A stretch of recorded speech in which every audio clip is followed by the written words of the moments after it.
Nosso próximo painel vai tratar da diversificação do funding como ação necessária para viabilizar o financiamento dos Objetivos de Desenvolvimento Sustentável no Brasil. O objetivo é discutir como aumentar os recursos disponíveis para implementar a Agenda 2030 no Brasil e promover finanças sustentáveis para atingir os ODS. Entre outros pontos, os convidados vão tratar ainda do papel central do Sistema Nacional de Fomento na realização da Agenda 2030 no Brasil e do fortalecimento do sistema para aumentar o impacto do SNF nesta pauta. Portanto, para esse debate, nós vamos receber agora a secretária de Assuntos Internacionais e Desenvolvimento do Ministério do Planejamento e Orçamento, senhora Renata Amaral.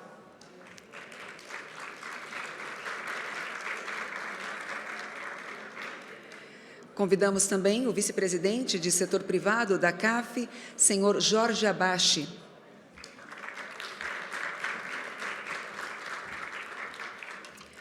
O presidente da Desenvolve SP, senhor Ricardo Dias de Oliveira Brito. Convidamos ainda o superintendente do BRDE, senhor Paulo Stark.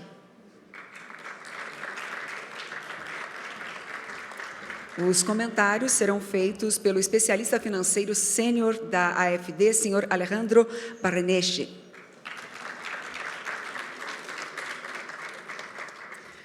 Muito bem, estamos prontos então para mais uma conversa. Só lembrando que temos uma hashtag oficial do nosso evento e você pode utilizá-la em cada post que você fizer. É a hashtag Fórum do Desenvolvimento. Assim nós podemos acompanhar todas as postagens. Agora sim, preparados? Por favor, senhor Alejandro. Pode sentar, por favor. Boa tarde. Todos cansados depois de 2 dias de eventos e muitos conhecimentos novos. Boa tarde para todos, as pessoas aqui presentes no público, as pessoas que nos assistem nas plataformas digitais e para os panelistas. Muito obrigado pela disponibilidade. É um privilégio participar no Fórum de Desenvolvimento para a Agenda 2030 e aproveito para parabenizar a BDE pelo sucesso do evento e, sobretudo, por permitir o diálogo institucional, que acho que é um dos pontos mais importantes das reuniões. Antes de passar a palavra para os palestrantes e mergulharmos nas profundezas dos desafios do financiamento dos ODS, eu queria propor uma breve introdução sobre os atores centrais que contribuem nesta orquestra sinfônica do fomento no Brasil. E começar relembrando do grande desafio que as estimativas do gap de financiamento das metas são entre 1,5% e 2,5% do PIB mundial, que representa entre 3,3 e 4,5 trilhões de dólares. Os desafios para as economias dos países em desenvolvimento são proporcionalmente maiores. No tocante ao Brasil, desde o ano 89, estão os fundos constitucionais que têm um papel indispensável hoje em dia, contribuindo com o financiamento de projetos de fomento no Norte, no Nordeste, no Centro-Oeste, graças ao apoio dos estados, dos bancos estaduais, dos bancos federais, como o BNDES, BASA, Banco do Nordeste e Banco do Brasil. Para completar aquela melodia do fomento e espalhar ela a um nível nacional, estão os bancos regionais, os bancos estaduais, as cooperativas financeiras e outras instituições públicas, como as agências de fomento, que conseguem democratizar a música e ajudam a que ela chegue nos ouvidos de todos. Entre 2020 e 2022, o Sistema Nacional de Fomento direcionaram 652 bilhões para os ODS. Em paralelo a isso, o governo federal realiza a difícil tarefa de coordenação das operações de crédito a órgãos públicos e entidades, com a garantia da União. Aquele papel centralizador que tem a CEAIN para os financiamentos de municípios e estados Temos um processo de priorização com critérios rigorosos e com um norte definido. Desde o ano 2007, entra a colaborar na orquestra aqueles títulos verdes, sustentáveis e sociais, com notas e acordes novos, apoiando com um papel inovador na inserção de novas fontes de captação. E, adicionalmente, no ecossistema do fomento, estão os centros de pesquisas, chaves para o diálogo técnico, temos bancos de desenvolvimento internacional, com bilateral, multilaterais, e todas essas iniciativas, programas como o PRONAF, como o Fundo da Amazônia, com escopos mais climáticos, Fundo de Garantias, com a missão de reduzir riscos e apoiar a inclusão. O Fundo ODS das Nações Unidas, com um papel mais centralizador a um nível supranacional. No entanto, para alavancar aquele gap de financiamento e avançar com os desafios da Agenda 2030, é indispensável gerar as condições favoráveis para incluir no baile aqueles fluxos financeiros do setor privado, que sempre está na procura do lucro, mas cada vez tem mais interesse pelos investimentos sustentáveis. Para terminar, eu quero ressaltar a importância daquele papel da harmonização de esforços e mencionar que o sucesso de toda a orquestra não depende somente do talento dos músicos, mas sim de um trabalho conjunto e, à sua vez, de uma coordenação eficiente que considere as partituras estabelecidas e tenha, ao mesmo tempo, a capacidade de acompanhar o rumo coletivo até um futuro sustentável. Hoje temos aqui no painel diferentes atores do financiamento dos ODS que, desde um escopo diferente, de um escopo específico, contribuem neste desafio. Então, vou passar a palavra para a senhora secretária de Assuntos Internacionais e a provocação seria, inicialmente, entender aquele papel centralizador, aquele mensagem das políticas públicas para coordenar todas as iniciativas deste financiamento no Brasil. Obrigado. Obrigada. Tá ligado, né? Tá. Bom, obrigada, boa tarde a todos. É um prazer estar aqui com vocês, com o Jorge, meu amigo, que já esteve na minha posição, né, e tem sido um parceiro aí de troca de ideias desde janeiro, quando eu assumi. Boa tarde para quem está assistindo a gente ao vivo. Eu queria começar me desculpando, eu não consegui vir ontem assistir, a gente está numa semana bem complicada lá no planejamento. Ontem foi entregue o plano plurianual para os próximos 4 anos e hoje está sendo entregue a PELOA 24, né? Então, a gente está numa semana intensa e, como todas as secretarias têm trabalhado muito juntos, inclusive a pedido muito claro da ministra Simone Tebet desde o começo, está todo mundo envolvido em tudo o tempo todo, né? E vou começar falando do plano plurianual mesmo. A gente entregou ontem na Presidência da República, o presidente entregou para o senador Rodrigo Pacheco, o presidente do Congresso, e foi um trabalho muito emocionante. A gente viajou às 27 capitais do Brasil. Foi a primeira vez que isso foi feito, foi o plano plurianual mais participativo da história do país mesmo.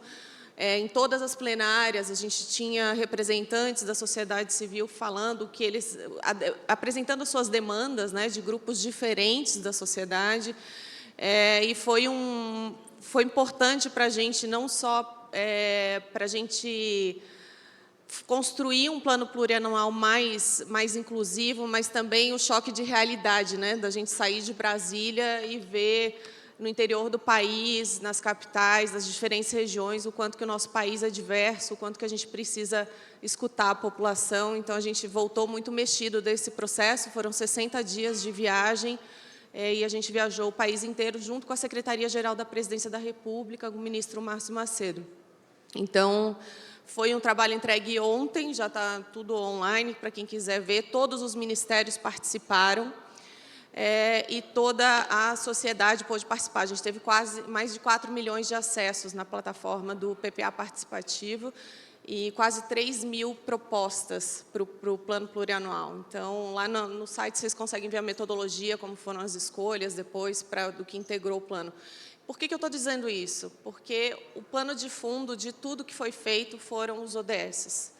Tá? Isso também foi uma primeira vez. A gente recebeu muito clara a orientação da ministra, e aí liderado pela secretária Leani Lemos, que muitos de vocês conhecem, que é secretária nacional de planejamento, de a gente ter os objetivos do desenvolvimento sustentável, a Agenda 2030, como pano de fundo de tudo que a gente está fazendo, tanto para financiamento externo, quanto para o PPA, quanto para o orçamento.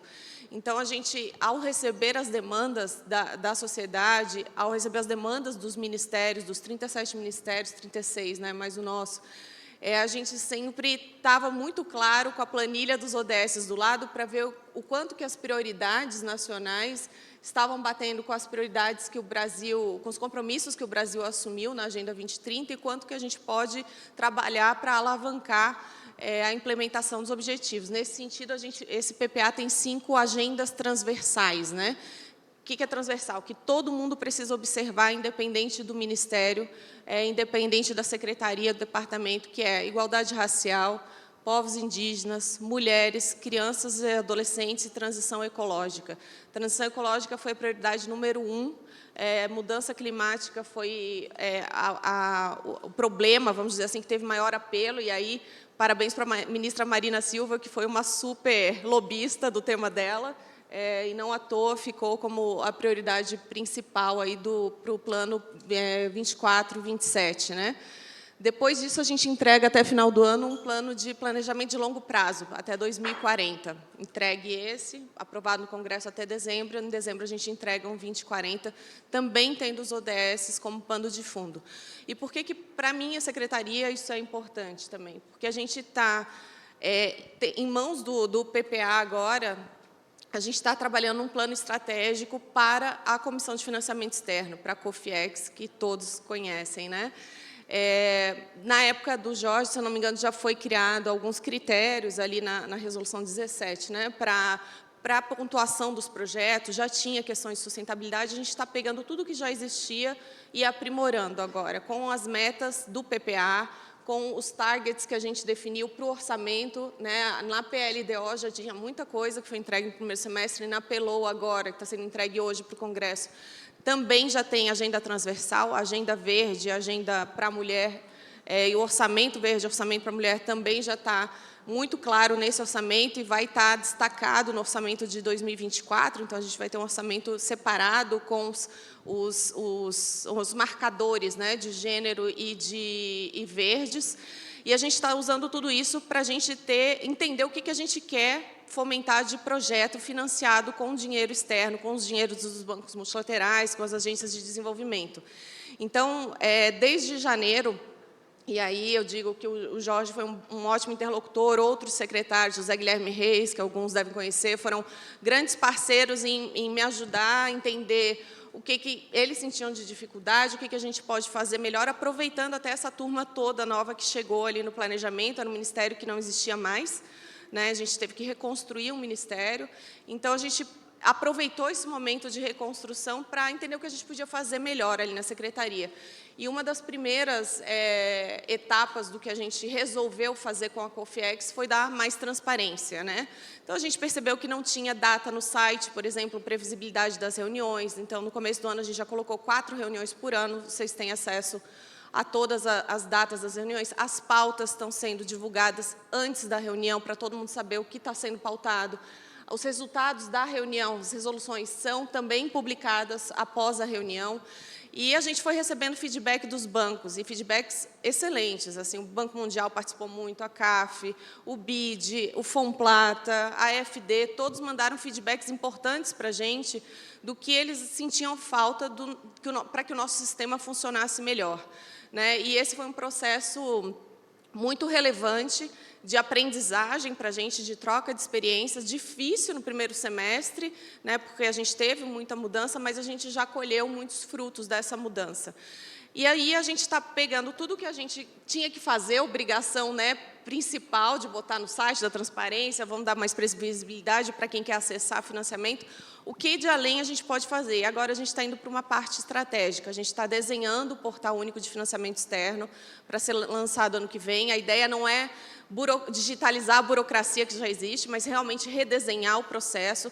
A Secretaria do Tesouro Nacional tem sido uma parceira incrível nesse sentido, a PGFN também, então a gente está incluindo todo mundo no diálogo para ver o que a gente pode fazer para que esse portal seja realmente eficiente, tanto para nós, quanto para quem acessa de fora, né? O SIGS, o sistema hoje não é um bom sistema. A gente já teve prefeito indo na nossa sala, esse semestre que passou agora, para usar o nosso computador, porque não conseguia acessar o sistema. Assim, então, tudo que é história que podia acontecer em 6 meses, as mais inacreditáveis aconteceram. Então, a ideia é a gente ter realmente um portal. Para o ano que vem, a gente tem uma equipe dedicada só ao portal. A gente tem dinheiro separado só para o portal. A ministra comprou isso desde o começo, que era importante.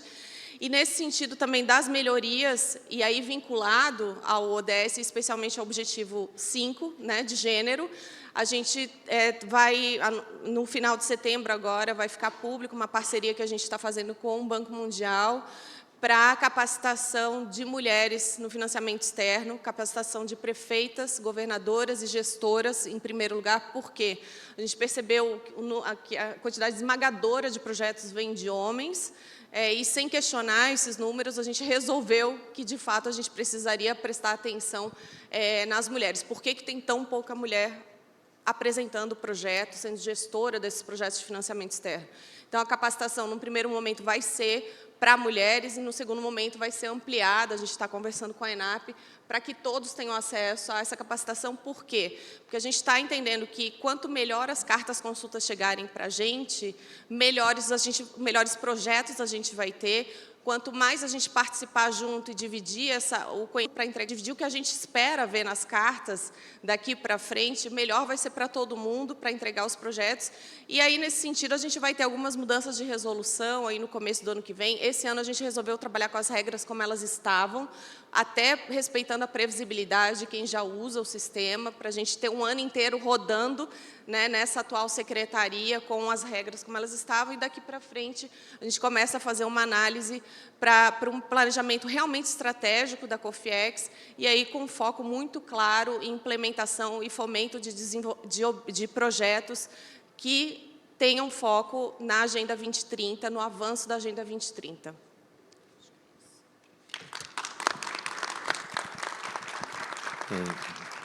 Senhora secretária, muito obrigado e na verdade, como instituição financeira, agradecemos muito aqueles esforços, aquela consideração e aquela participação inclusiva que vocês, desde o começo, promoveram. Achamos que foi uma mudança muito importante. O Brasil, como um país continente, tem uma dificuldade de poder espalhar os conhecimentos, e para os diferentes municípios, estados e órgãos longe, aquela nova ferramenta ajuda muito, sobretudo agora também com a inclusão daqueles critérios, aquela rigorosidade que vocês têm para espalhar o conhecimento sobre a importância dos ODS na preparação dos projetos. Isso ajuda muito a uma das problemáticas da concentração nos eixos que foram ditos no dia de ontem, aqueles eixos 2, 8 e 9, que são tradicionalmente. Este é um dos passos necessários para que considerar os outros eixos que são indispensáveis e que às vezes ficam um pouco esquecidos nas prioridades dos projetos propostos.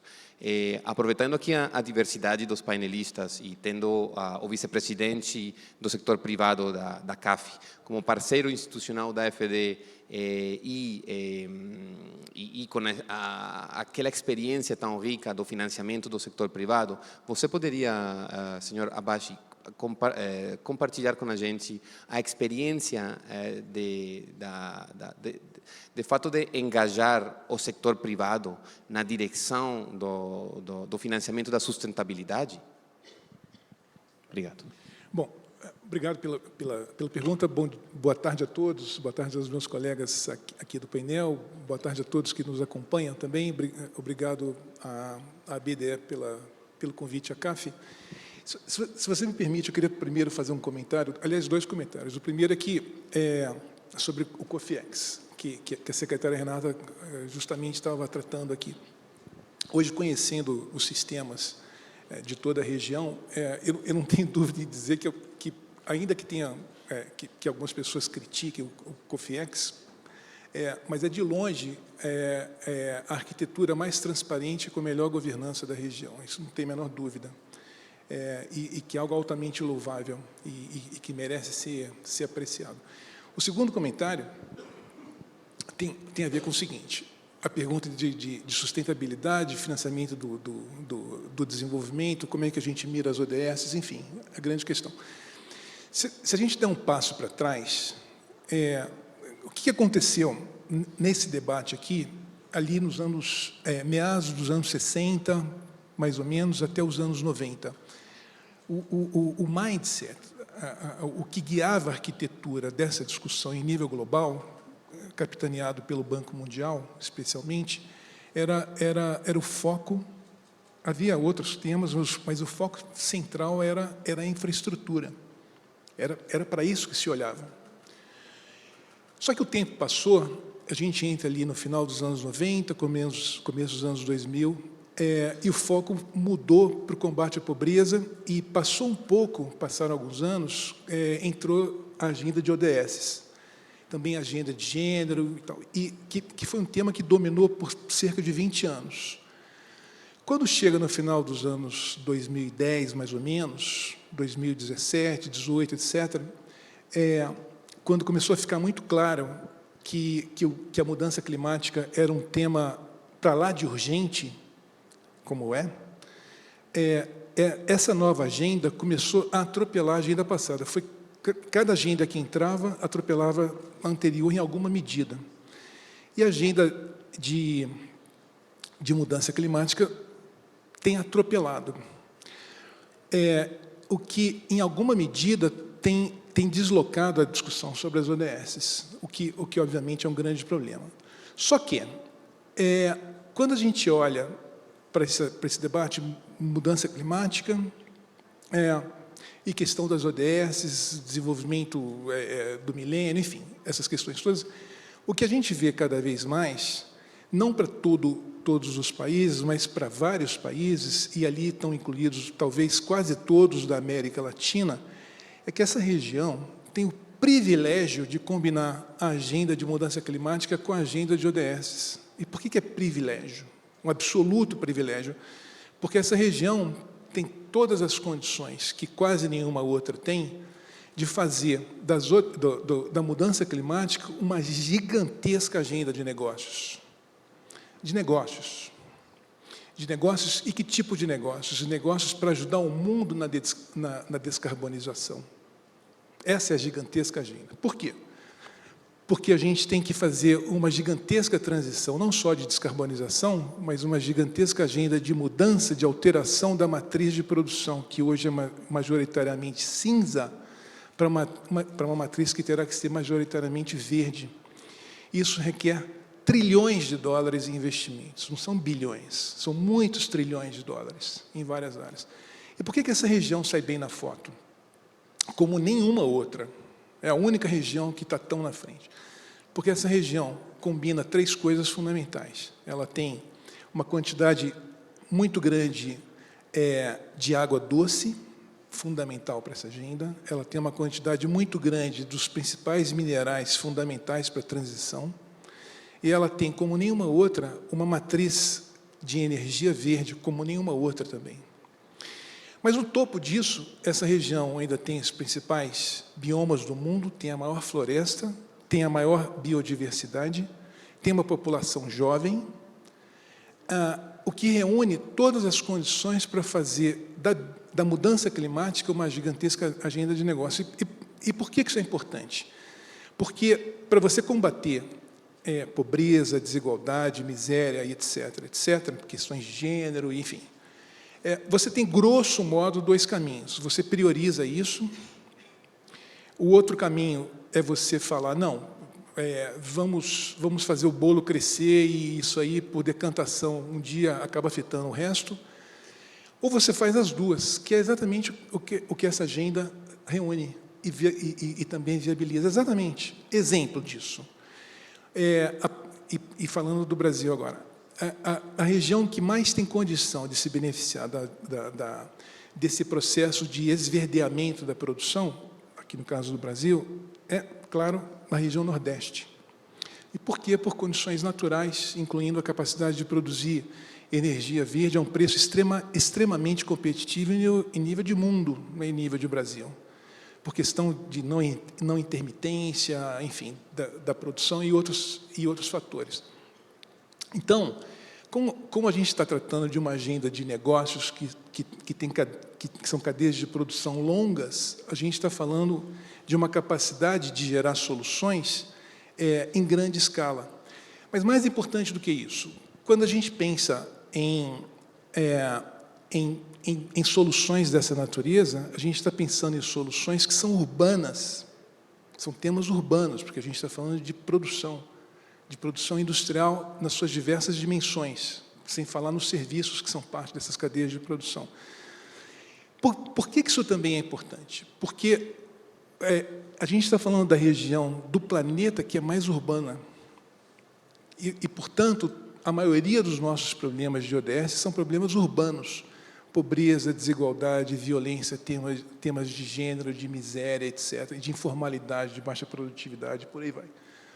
Então, se você, de fato, quer levar a sério a agenda de ODS, você tem que passar pelas cidades e tem que passar por tudo que inclui redução de desigualdade, de pobreza, etc., redução de informalidade, aumento de produtividade, e isso tem que ser uma agenda urbana com essas características, de produção em larga escala, via o quê? Via negócios, que sejam de interesse de todos, com alta rentabilidade para aqueles que investem, com grandes impactos para aquele território que recebe esses investimentos, bom para aqueles que enviam as suas plantas industriais para essa zona, seja no Nordeste do Brasil, seja em Lagoa-Hira, na Colômbia, seja em Antofagasta, no Chile, seja onde for.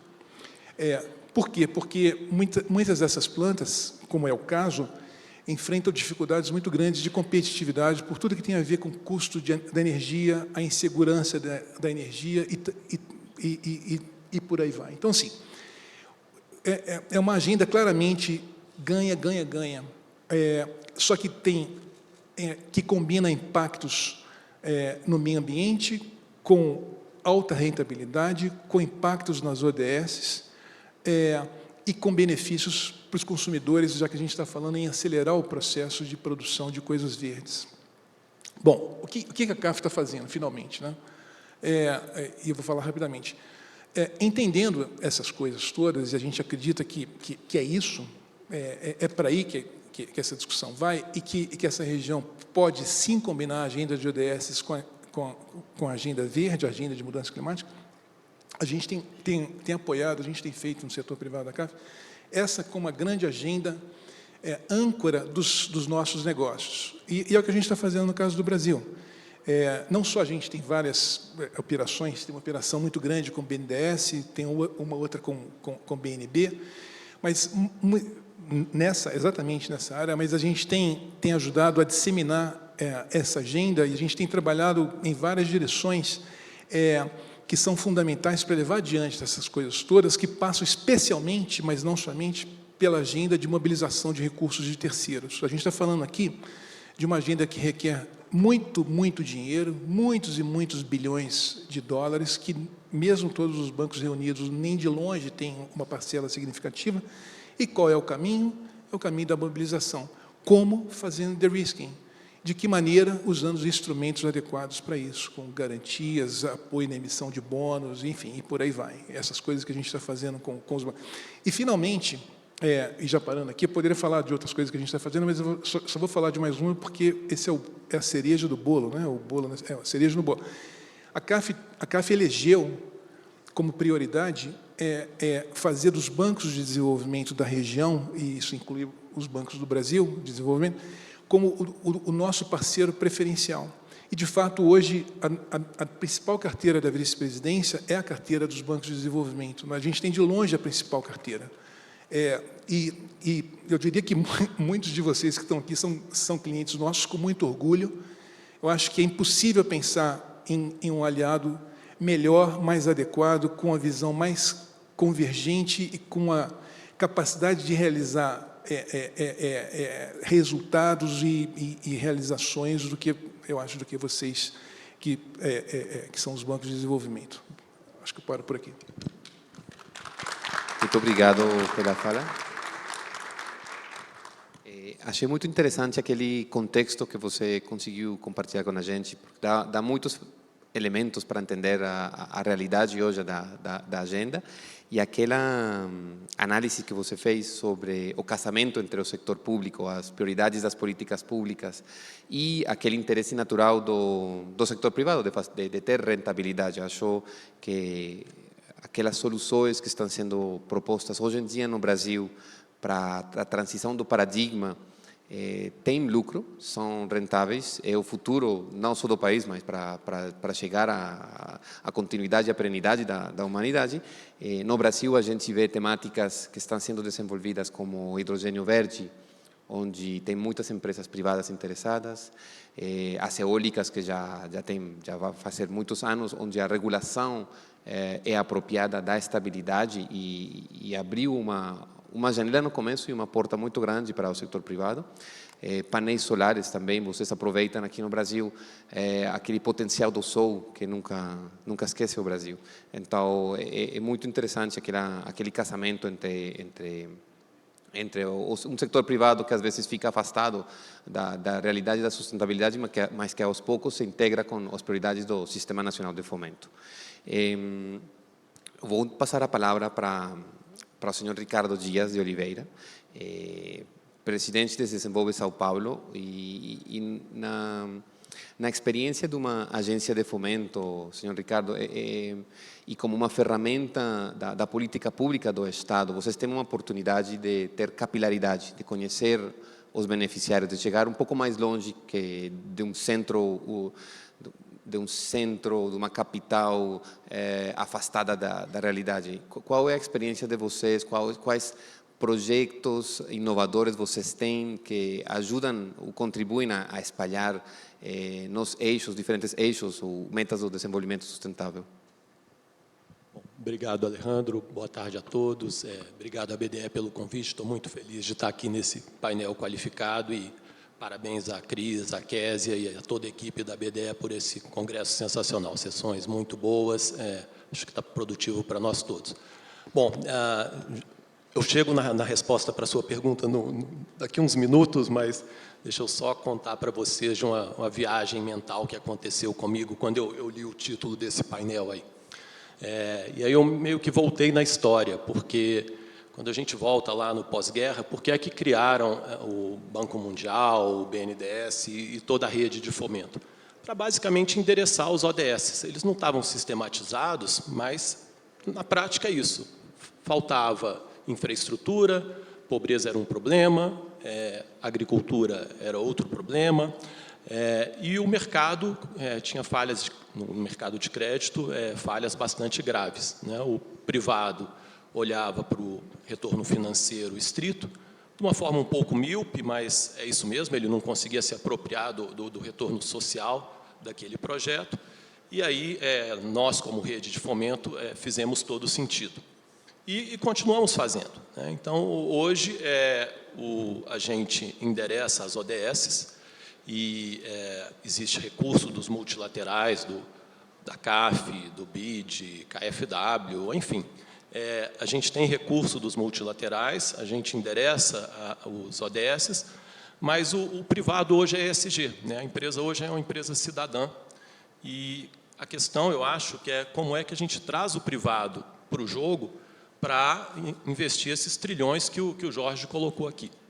Então, acho que o ponto hoje a gente pode tentar ter mais impacto usando o privado, né? E aí, indo ao primeiro ponto do Alejandro, existe uma dificuldade tremenda que a gente não tem capilaridade, né? Eu não sou um banco que tem uma rede de agências onde eu tenho a conta do pequeno empreendedor, e aí eu sei na pessoa física que ele tem uma casa na praia, como é que ele gasta os recursos. Então, a gente acho que é pretensioso a gente achar que a gente vai ter essa sensibilidade na ponta.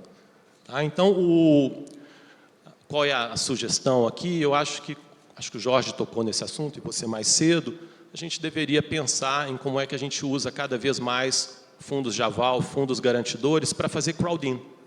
O privado não quer tomar o risco, porque garantia no Brasil é um problema. Opa, de repente a gente monta um fundo de aval que aceita que o privado contrate, e aí eu trago esse banco, essa cooperativa que tem essa capilaridade, que conhece lá na ponta, para o jogo. Tá? Então, como é que a gente está vendo isso lá na Desenvolve, e eu vou dar um exemplo concreto de um projeto que estará na rua já já, é desta forma. Então, a gente tem uma parceria com a GIZ, e nessa parceria com a GIZ é um programa, desculpem a propaganda, tá, pessoal? Mas é uma propaganda, eu acho que pode contribuir aqui. Então, a GIZ, com a gente quer fazer um programa que chama Potencialize. Sobre o que é o Potencialize? Sobre um ODS. A gente quer aumentar a eficiência energética da indústria. Então, a indústria que tem uma fábrica onde as máquinas são grandes consumidoras de energia, poderia contratar um crédito na Desenvolve para trocar a sua máquina por uma máquina de mais eficiência energética. Usando que garantia o fundo de aval que a gente vai criar para esse fim específico. Tá? Bom, como é que a gente potencializa ou potencialize? Né? A gente gostaria que os bancos privados também pudessem contratar usando esse fundo de aval. Então, a ideia, e aí é o passo que a gente ainda precisa dar, porque está pendente de um decreto e de uma lei, a gente teria esse fundo de aval, a Desenvolve poderia contratar empréstimos via esse fundo de aval, mas o privado também. Então, a cooperativa, o banco que conhece o empreendedor lá na ponta, aportaria capital nesse grande projeto de Potencialize. Né? Então, eu tenho 100, eu posso originar crédito, eu origino 100 em crédito, ou eu tenho 100, eu posso pôr 100 num fundo de aval, que vai alavancar 10 vezes e eu consigo originar 1.000 em crédito. E a gente quer diversificar o nosso portfólio de fundos para outros pontos que a gente percebe que estão ali, né, no que seriam os ODS. Por exemplo, o centro de São Paulo. O centro de São Paulo está decadente, está na mídia nacional, todo mundo vê isso. O comércio lá está com tremenda dificuldade de girar, porque não consegue crédito. Então, vamos criar um fundo garantidor para o centro de São Paulo, onde, novamente, se esse fundo for aberto para o privado, é recurso privado entrando e a gente fazendo crowd-in e conseguindo potencializar o impacto do nosso recurso. Então, acho que eu vou deixar para perguntas depois, mas, basicamente, esse título aí me fez voltar no tempo e pensar que, quando os ODS não estavam sistematizados, nós nascemos para endereçar os ODS. Os privados não queriam participar. Hoje, os privados querem participar. Estamos aqui, então, para tentar fazer esse crowd-in e trazê-los para o jogo. Muito obrigado, Ricardo. Obrigado. Eu acho que a tua intervenção tem muitas coisas interessantes, mas gostaria de ressaltar duas. De um lado, tem aquele apoio de um parceiro de desenvolvimento como a GIZ, que tem uma contribuição na assistência técnica que permite à entidade como Desenvolve São Paulo ter aquela criatividade de adaptação nos desafios para ampliar, na ampliação do funding, na ampliação das fontes de financiamento. É importante acrescentar os atores que participam, o fato que vocês conseguem criar um fundo de garantias que tem uma assistência técnica, que conseguem adaptar a um pedido específico, já é um dos passos para poder atingir ainda mais beneficiários, mais difíceis e mais longe dos centros de oferta de crédito. Eu gostaria agora de fazer uma ponte com a contribuição do senhor Paulo Stark, que é o superintendente de negócios do BRD, Banco Regional do Desenvolvimento do Extremo Sul, parceiro da FD desde o ano 2018, e que tem um case muito interessante, não só da oferta do financiamento, que é uma das problemáticas, mas também da diversificação de fontes de financiamento. Como procuro fontes, como executo os fundos que eu recebo. Então, passo a palavra para o Pablo Stark para nos contar um ponto de vista desde já não um banco multilateral, já não um banco, uma agência de fomento, mas um banco regional aqui no Brasil. Obrigado, Paulo. Boa tarde a todos. Primeiro, um disclaimer, eu sou superintendente do BRDE da Agência do Paraná. Então, o BRDE é um banco que atua nos 3 estados do Sul, de propriedade dos 3 estados do Sul. Eu vou trazer a experiência aqui bem focado no Paraná, mas, por óbvio, vou falar pelo banco, sou um gestor em nível estratégico e vou falar do ponto de vista da ponta, né? Então, de quem está ali aplicando o recurso. E olhando também para as estratégias do BRDE, e vou contar um pouquinho da história desse case do banco em relação à diversificação, em relação aos ODS e ao próprio papel do banco, né, com o seu mandato de Banco de Desenvolvimento. Também sou coordenador da Comissão de Operações da BDE, e nessa condição também acredito que vou falar um pouquinho das dores dos subnacionais, né? Vou falar um pouquinho das dificuldades de diversificação ou da dificuldade de a gente conseguir fontes. Vou apontar, inclusive, no final, um possível caminho. Tentar fazer isso, né?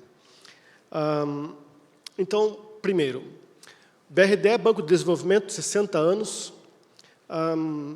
A partir dos anos 2000 foi o último ano em que o BRDE contou com uma fonte de recurso diferente do BNDES, nessa história de 23 anos que eu vou abordar aqui. As últimas operações que não eram do BNDES nessa época foram operações de recop com um fundo direto do Bacen, do Banco Central. Antes disso, nós operávamos as linhas do Ministério do Turismo, a gente operava a linha FINEP, enfim. E passamos 10 anos, 12 para ser preciso, repassando só BNDES. Detalhe também importante, o BRDE é um banco de repasse. Talvez por anos, décadas, tenha sido o único banco de desenvolvimento do Brasil, subnacional, que manteve essa característica de ser banco de repasse, exclusivamente. E, como banco de repasse, então, de 2000 até 2012, o BRDE só repassou BNDES. E alguma operação pontual de recurso próprio do banco. Em 2010, a gente se credenciou, já numa preocupação de dependência, a gente se credenciou junto ao Banco do Brasil para repassar a FCO para o Mato Grosso do Sul. As primeiras operações foram realizadas ali em 2011, mas ainda num saldo muito pouco expressivo, já vou comentar com vocês esse valor. Em 2012, a gente passa a repassar a FINEP, porque a FINEP volta a ter agentes credenciados, né, para repasse. Ela não estava fazendo isso no início do século. Em 2013, final de 2013, a gente repassa a primeira operação da FGTS e a gente começa a caminhar um caminho aí de diversificação, mas ainda muito tímido. A verdade é que o BRDE queria continuar cumprindo com o seu mandato, crescendo, né, forte, sólido. É o maior banco subnacional do Brasil, né, não federal. E o BRDE queria continuar crescendo. E se aproveitou bem da onda do crescimento pujante do BNDES do início dos anos, a partir de 2008, né, até 2015, quando o BNDES cresceu muito, o BRDE também cresceu junto com ele. Mas levou um susto, o BRDE levou um susto em 2012, quando o BRDE, segundo o BNDES, teria batido no teto do que o BNDES chama de limite lá para a gente operar com ele. A gente levou um susto, isso balançou um pouquinho, o BRDE já estava atento à questão da diversificação, de uma forma muito tímida, né? Repassando FCO, FGTS e FINEP, como eu comentei. E o BRDE começa a discutir como é que ele vai ampliar, ou melhor, reduzir a dependência que tinha do BNDES. De outro lado, lembrando sempre, nós temos o nosso mandato de Banco de Desenvolvimento, que sempre foi desenvolvimento sustentável, né, nos 60 anos, sempre foi. Mas nós tínhamos uma pauta surgindo, né, a Agenda 2030 com ODS, e o BRDE, já em 2015, a nossa diretoria teve uma clareza muito grande na forma como conduziu o assunto. Em 2015, a gente já viu o BNDES começando a reduzir, o Brasil já estava entrando em crise financeira, né, ali a partir das eleições de 2014. O BRDE percebeu isso e o que o BRDE fez? O BRDE lançou um programa chamado BRDE PCS, que tem o mesmo nome do ODS 12, né, Produção e Consumo Sustentável. O BRDE lançou esse programa, para encurtar a história, esse programa foi reconhecido até na Assembleia Geral da ONU, foi apresentado na Assembleia Geral da ONU em 2018, mesmo ano que a gente realizou a primeira operação com a AFD, e mesmo ano que a gente assinou o contrato com o BEI, Banco Europeu de Investimentos.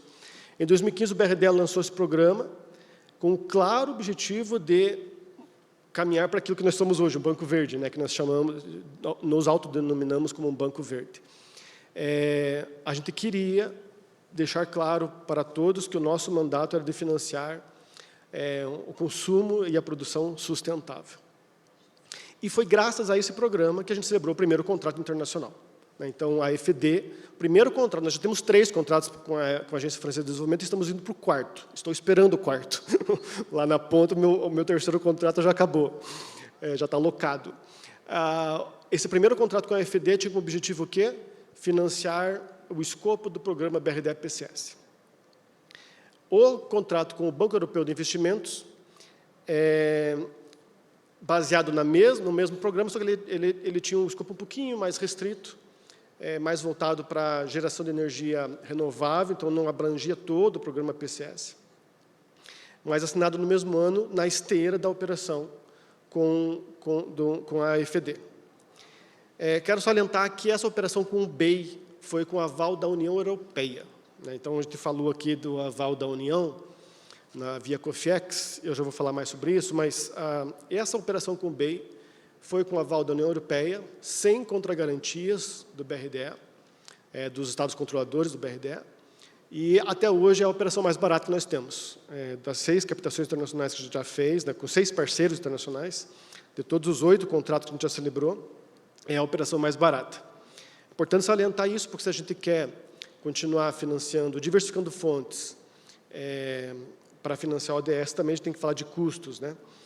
E aí continuamos nossa caminhada, e hoje nós temos, em 2023, nós temos hoje 6 contratos assinados com parceiros internacionais. Em 2012, nós tínhamos o BNDES como basicamente única fonte no nosso passivo. Nós tínhamos só 3 milhões de saldo devedor junto ao Banco Brasil no FCO, 7,6 bilhões era a nossa dívida com o BNDES.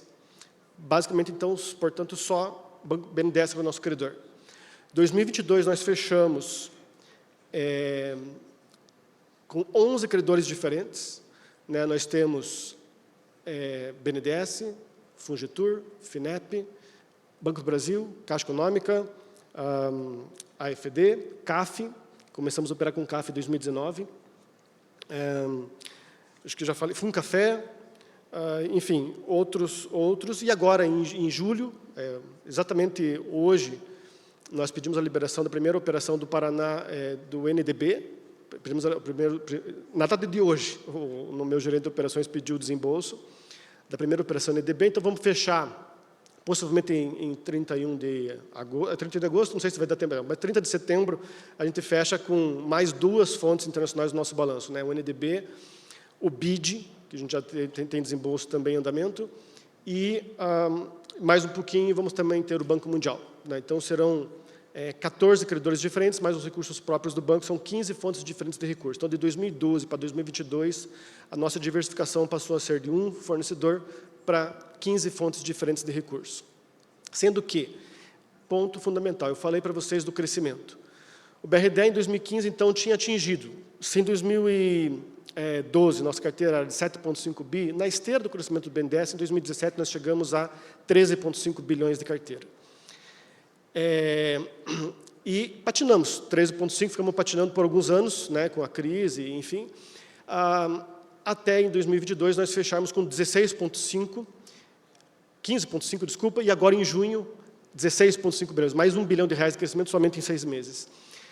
é da carteira ativa, não de ativos, tá? Carteira ativa. É importante falar porque a Selic também está contribuindo com o crescimento do caixa, né? Mas 15,5 contra 13,5 de 2017 para 2022. 5 anos separam essas duas datas.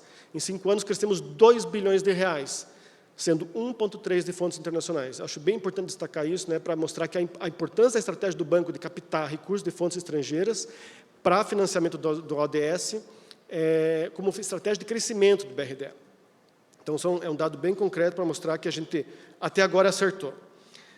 Obviamente, tem riscos associados, exposição cambial, tem uma série de coisas. Hoje as fontes internacionais alcançam 10% da nossa carteira, então há riscos associados a isso tudo, mas acreditamos que está fazendo um bom trabalho lá no banco.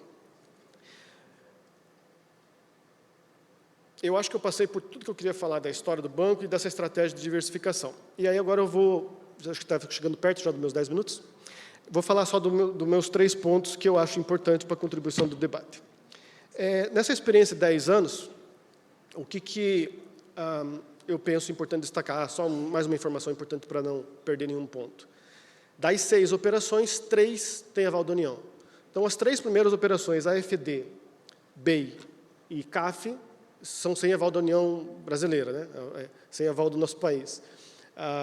O BEI tem aval da União Europeia. E as 3 operações seguintes, BID, BIRD e NDB, são com aval da União. Passa o processo no COFIEX. Comentei com vocês que a operação do BEI com aval da União Europeia, né? 3 meses para aprovar, sem contragarantias. Acho importante salientar isso. BID, nós vamos começar a desembolsar agora, o BID emergencial. Começou a ser desenhado em 2019, ele foi reconfigurado em 2020 durante a pandemia, 50 milhões de dólares para financiamento, basicamente, vou simplificar, capital de giro para empresas que tiveram perdas com a pandemia, e nós vamos começar a desembolsar só em 2023, né? A pandemia foi em 2020 e 2021. Então, o que aconteceu, né? O aval da União demorou algum tempinho aí para a gente conseguir conquistar. Foram 2 anos o processo todo. Não estou dizendo que os 2 anos foram na COFIEX, mas foram 2 anos. O processo de aval da União no Brasil é extremamente complicado. Da União Europeia foi poucos meses para a gente celebrar com o Banco Europeu de Investimentos sem contragarantia, e ainda conquistamos a menor taxa de juros, e com o aval da nossa União, o processo foi bem mais longo, e agora a gente está começando a desembolsar um processo que ainda para beneficiar empresas atingidas pela pandemia. Então, essa é a minha primeira contribuição, né? A gente tem que pensar em como é que a gente faz para esse processo ser efetivamente rápido, né? Não basta a gente fazer, a gente tem que fazer com excelência, né? E, de fato, por mais que a gente tenha as instituições de fomento estrangeiras aqui louvando o processo da COFIEX, mas a gente precisa, de alguma forma, melhorar esse processo. Eu penso que a outra contribuição que eu posso dar é em relação à descentralização de recursos. O Brasil passou por um momento em que se centralizava tudo no BNDES. Como eu falei, né, a gente passou por mudança, já no início dos anos 2010, o FCO passou a cadastrar repasses, o Banco do Brasil começou a cadastrar repassadores, a Caixa Econômica começou a cadastrar repassadores da FGTS, iniciou-se um processo de descentralização do BNDES, Fungetur, Funcafé, há outras fontes surgindo, mas ainda é tímida a nossa descentralização. A gente precisa fazer com que o dinheiro chegue nos subnacionais, né, que, querendo ou não, conseguem atingir um público que os federais, pelo menos o BNDES, não consegue atingir. Então, minha segunda contribuição é continuar com o esforço de descentralização e de forma acelerada. A gente precisa fazer crescer essas outras fontes. Por quê? Porque o BNDES, quando chega no BNDES, por mais que seja uma fonte eficiente para a centralização, ela limita os agentes financeiros que estão sob o seu guarda-chuva. E, por fim, a última contribuição que eu quero dar, eu acabei não falando. Então, eu falei do Banco Verde, falei dos ODS, e o banco, o BRDE, tem, então, no programa PCS, buscado aí atingir, contribuir com os ODS, né? E quais são os ODS que a gente mais contribui? O maior, de longe, inclusive foi mostrado aqui ontem também no outro painel, né? É o ODS 2, que é o de segurança alimentar. Mas, diferente dos outros objetivos que foram demonstrados aqui, que o Brasil teria maior alcance, a gente contribui muito com o ODS 12, que é a Produção e Consumo Sustentável, o ODS 13, que é a Ação Climática, e o ODS 7, que é de Energias Limpas Renováveis. Os nossos fundos internacionais, basicamente, giram em torno, a Produção e Consumo Sustentável é importante no contrato da FD, mas acabou atingindo, na verdade, muito energia renovável, BEI é energia renovável. Os outros buscam muito essa ideia de energia renovável, e a gente tem que dar pouco olhar para o ODS 2, que é a segurança alimentar. Só o NDB, que hoje eu consigo financiar algo nessa linha, infraestrutura de armazenagem. Então, a gente precisa também dos multilaterais estrangeiros, um olhar mais amplo sobre os objetivos que a gente quer atingir. A gente não quer atingir só energia renovável, e não quer atingir só ação climática, a gente também quer atingir a segurança alimentar, que é o objetivo que a gente mais, o nosso BRDE, mais contribuímos. Enfim, acho que era essa a minha contribuição. Obrigado, Paulo. Vamos ter que encerrar daqui a pouco, mas eu gostaria de aproveitar os panelistas para fazer uma pergunta aberta, mas, se for possível, uma contribuição de todos seria muito interessante. A gente não tem uma bola de cristal para conhecer o futuro de como vamos financiar a Agenda 2030, mas se vocês pudessem ter teorias, hipóteses de quais são aquelas ferramentas inovadoras, aquelas modalidades de blending finance, como vamos a facilitar aqueles acesso aos fundos, qual seria a aposta de vocês hoje? Senti uma pressão, todo mundo olhou para cá. Já vou responder, deixa eu só até pegar o gancho da última fala sobre COFIEX.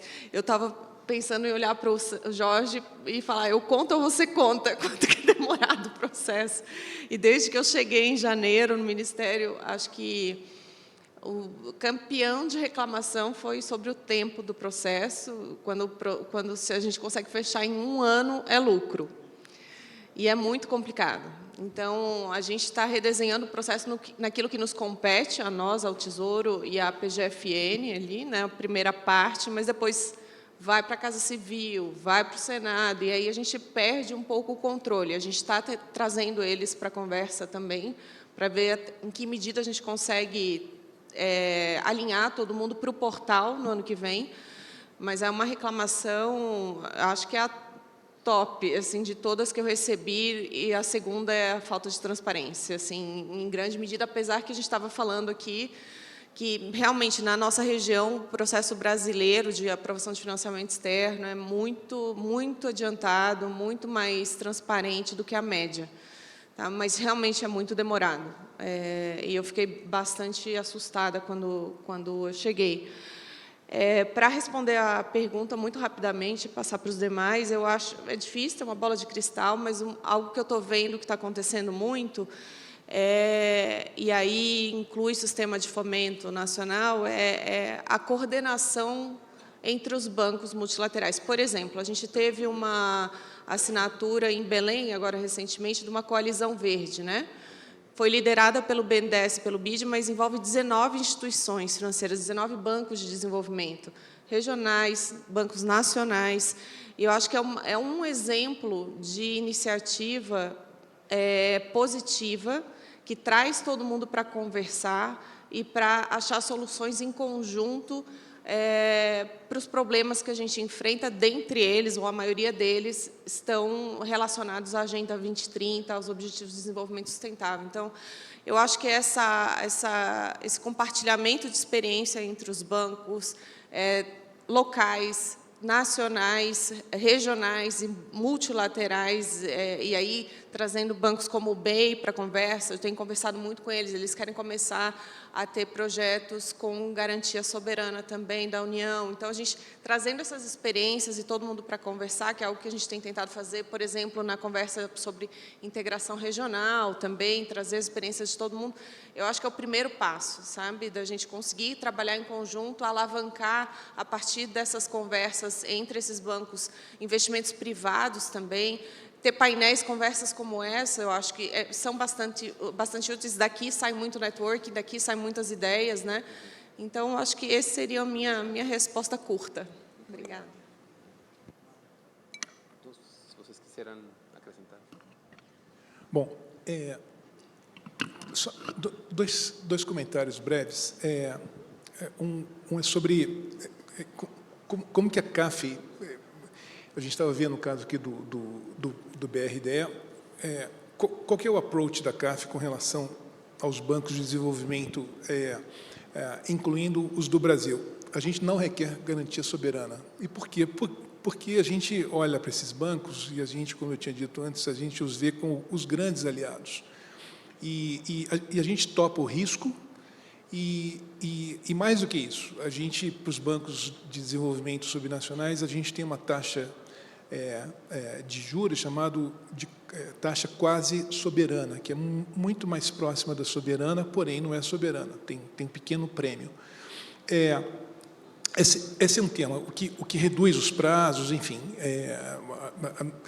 Um outro tema, e aqui tem uma experiência bastante interessante, que é como que a gente chega no subnacional, nos municípios, aqui no caso do Brasil, de menos de 100 mil habitantes, que por uma questão normativa do Tesouro não tem acesso a COFIE, a operações com bancos estrangeiros, etc. A gente tem feito isso, e desde o nosso ponto de vista, de uma forma muito bacana, por exemplo, com o BRDE, com o BDMG e outros. Então, assim, a gente faz uma operação casada com eles, para eles chegarem lá no subnacional, lá no município, para fazer operações que muitas vezes, para quem olha de longe, acha, não, é uma operação pequena, sei lá, 5 milhões de dólares, seja lá o que for, mas que para aquele pequeno município pode ser uma coisa muito importante, pode ser uma ponte, por exemplo, ou pode ser uma dragagem, pode ser algo de água, que para aquele município de 30 mil habitantes pode ser uma coisa muito importante.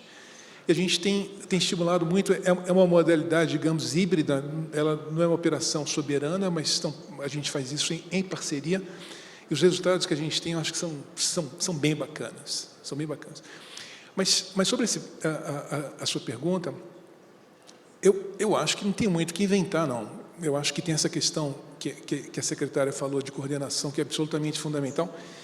Eu acho que, considerando que a gente está falando de uma agenda que requer muito dinheiro, você não tem escolha. Você tem que contar com o setor privado. Não tem escolha. Não adianta espernear. Para vocês terem uma ideia, um número que eu sempre uso, a soma dos desembolsos anuais que os bancos de desenvolvimento multilaterais fazem na América Latina é de 20 e algo bilhões de dólares por ano. É absolutamente nada. É nada. Né? O que você tem que fazer? Você tem que montar um arsenal de instrumentos financeiros, de inovação, uso de tecnologia, para você criar as condições para o setor privado entrar. O setor privado tem interesse, mais ou menos, se você cria as condições para ele, que passa por questões institucionais, segurança jurídica e tal, combinado com instrumentos que reduzam a exposição ao risco deles, você pode induzir, direcionar para áreas que sejam de interesse de ambos os lados. Interesse público, mas também para aqueles investidores. E isso é absolutamente possível. Como eu dizia antes, a gente tem uma agenda hoje na mesa, que é essa agenda de transição climática, que se combina muito com a agenda de ODS que a gente já conversou, que tem criado uma gigantesca oportunidade de negócios absolutamente rentáveis e que, ao mesmo tempo, fazem o bem. Existe muita liquidez em nível global, por questões geopolíticas, muito dinheiro tem sido redirecionado para outras geografias. A América Latina é muito privilegiada nesse sentido, né? Você tem tema de Rússia, de China, de alguns países, outros do Oriente Médio, etc., que deixaram, ou que seguem deixando de receber dinheiro estrangeiro, de investimentos, etc. A região aqui se torna um alvo natural, desde que algumas condições sejam colocadas sobre a mesa. E aqui eu acho que está a nossa função.